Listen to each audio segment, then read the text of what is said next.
I had someone say that when you have one white parent, you deal with different issues than people with two black parents. And I have to agree, kind of.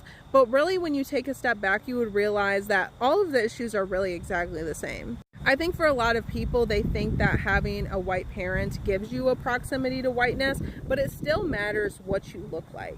And even then, what you look like only goes so far, because then it really comes down to how you behave.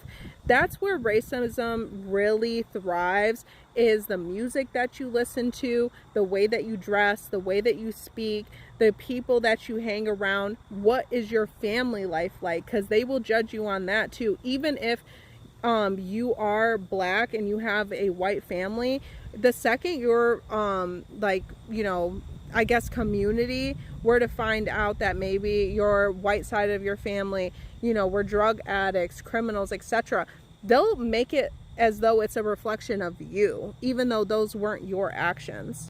A lot of racism is more so focused on how you behave. If you listen to how racists speak, or even if you look at comment sections on things, when you look at cruise ships, yes, them being black is part of why they're being racist towards it. But if you listen to the things that they're saying, they're not really mad about the fact that they're black. People being black is just kind of a visualizer of like, I can assume that this person is this way. So they'll assume because you look a certain way that you are, you know, loud or obnoxious, or you like, you know, trap music, or you eat certain foods. They'll assume those things. And it's more so like a confirmation bias when they see the visualization of someone being black and then behaving a certain way. But their problem genuinely is with the behavior, and that's why they think they're better than other people. Yes, because they're white, but also because they think the way that they behave is better than others. So like I was saying with the cruise ship, they'll see people dancing and being loud, and you know, the music is loud and the type of music, they'll talk about that.